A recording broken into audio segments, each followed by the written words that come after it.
Jacks. Pa ne bi ti mogoče mogel s kako kuhlo po tem kotlu, kaj je to neka moderna metoda, folija? Aha, ja. Kaj to pred konkurenco skrivaš, kaj je noter? Veš zakaj je to tako pokrito? Zato, da se lepo počasi duši. To, da ne zgubljamo preveč energije, da ne gre vse skupaj v luft. Drugič zato, da ostane več arom noter. Tretjič zato, da se to bolj fino zmehča meso, da pač več okusa ostane, če se to duši. Končno gre za neke vrste enolončnico, ki je pač fino, da se kuha lepo pokrita, lepo čim bolj počasi. To je to. In kaj je v tem enem loncu, tak glavnih sestavine? V tem enem loncu imenovanem, saj veste kako, se pravi rajska ptica in kralj živali se srečata v štajerski vinski kleti.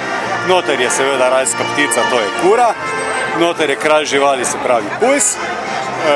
Notri so buče, ajdova in prosena kaša, gobice, kar precej belega vina. Pa seveda čebula, česen, jušna zelenjava. Koliko je to? 1:1 razmerje okoli vina? Okoli vina, ja, vina je na 7 kg mesa približno 3 litre. Kaj pa skrite sestavine? Skrita sestavina pride pa v bistvu čisto na koncu. To pa je poleg kisle smetane bučno olje. Torej v naš golaž sodi 3 sorte mesa, ker samo takrat je pravi golaž. Ideja je sicer bila, da bi v golaž dal svizca, ampak to nekako ne sodi, ker smo le družina svizec. Tako da imamo noter goveje meso, svinjsko meso in konjsko meso. Naš golaž ni delan na papriko in ni delan na kislo, ampak ga, bom rekla, alkoholiziramo s konjakom. Sive barve. Tako, s konjakom in gostimo z kislo smetano. Na koncu damo še naše čarobne njočke. Eni sladke smetane. Tako.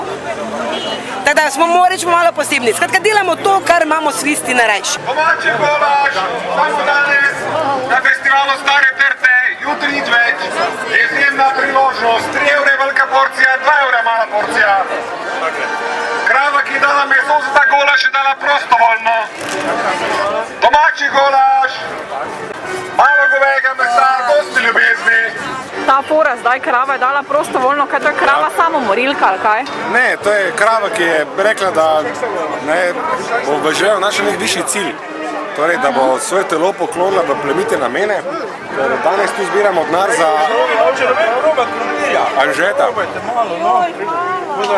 To je ta nesrečna zgodba tistega fanta, ki je izgubil nogo na avtocesti blizu Maribora in rabi 40.000 evrov za nogo, da bi lahko se športom ukvarjal. Tako da vsej za maške zbral polovico. Vsega Jure bomo zraven dali, danes sigurno. Super. Kaj misliš? Gre? Recesija se pozna, se mi zdi, lani smo v tem času prodali enkrat več. Se ti zdi, da je recesija ali ker si ti kuhar? Preslišal sem to vprašanje.